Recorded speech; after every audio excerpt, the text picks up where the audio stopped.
नेपाल से तबाही की जो तस्वीरें सामने आ रही हैं, जो वीडियोज आ रहे हैं, उसे देखकर रूह कांप जा रही है। बीते 10 सालों में कुदरत के कहर की इतनी खौफनाक तस्वीरें नहीं देखी गई। इससे पहले याद होगा आपको 2013 केदारनाथ आपदा के दौरान कुछ इसी तरह की तस्वीरें दिखी थी, और अब 13 साल के बाद एक बार फिर से खौफनाक जल प्रलय आया है।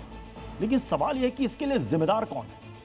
तिब्बत पर चीन का कब्जा है, और जब तिब्बत से सैलाब नेपाल की तरफ बढ़ा तो चीन ने बताया क्यों नहीं? नदी किनारे गाड़ियां पार्किंग में खड़ी हैं, नदी शांत है लेकिन लोग भाग रहे हैं। जल प्रलय की आहट सुनकर लोग भाग रहे हैं, लेकिन कुछ ही सेकंड में सैलाब अटैक कर देता है।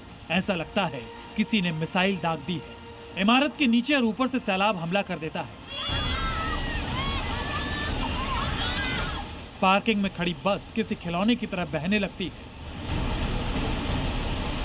पार्किंग की दीवार टूट जाती है। इमारत भी सैलाब की मार को झेल नहीं पाता। देखते ही देखते सब कुछ तबाह हो जाता है। पूरा इलाका समतल मैदान बन गया। यहां पर कैलाश मानसरोवर यात्रा पर गए करीब 400 तीर्थयात्री ठहरे थे। इनमें करीब 93 नेपाली नागरिक थे, बाकी सभी भारतीय थे। बुधवार दोपहर 3 बजे इन्हें नेपाल चीन सीमा को पार कर कैलाश मानसरोवर जाना था, लेकिन उससे पहले ही सैलाब आ गया।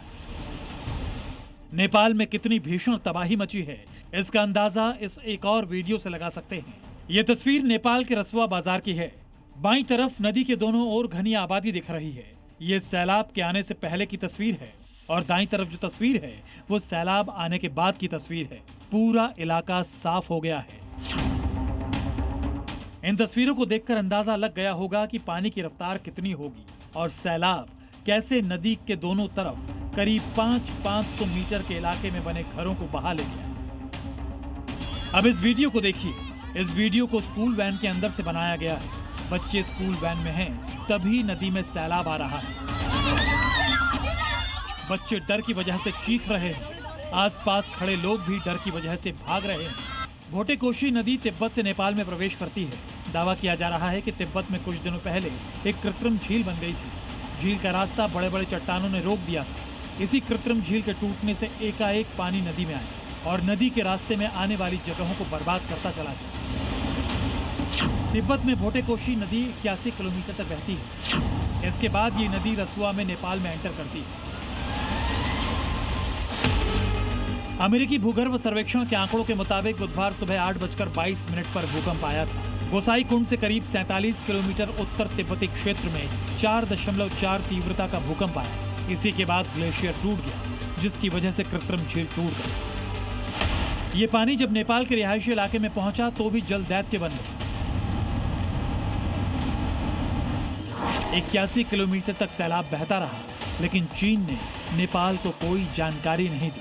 तिब्बत में भूकंप के बारे में भी चीन ने नेपाल को कुछ नहीं बताया। चीन 45 मिनट तक बाढ़ की जानकारी को छिपाए रखा। अगर समय रहते खतरे का मैसेज नेपाल को मिल जाता तो नेपाल अलर्ट हो जाता। चीन की धोखेबाजी के कारण नेपाल में सैकड़ों लोगों की जान गई है। जान माल का भारी नुकसान हुआ है। इस बाढ़ से कितना नुकसान हुआ, कितनी जाने गई, इसका सही आंकड़ा सामने आने में अभी वक्त लगेगा। ब्यूरो रिपोर्ट, जी मीडिया। दादी के हाथों का जादू और खुशबू से महकता घर। MDH गरम मसाला, असली मसालों से भरा हूँ मैं, क्योंकि हर रिश्ता है स्वाद से जुड़ा।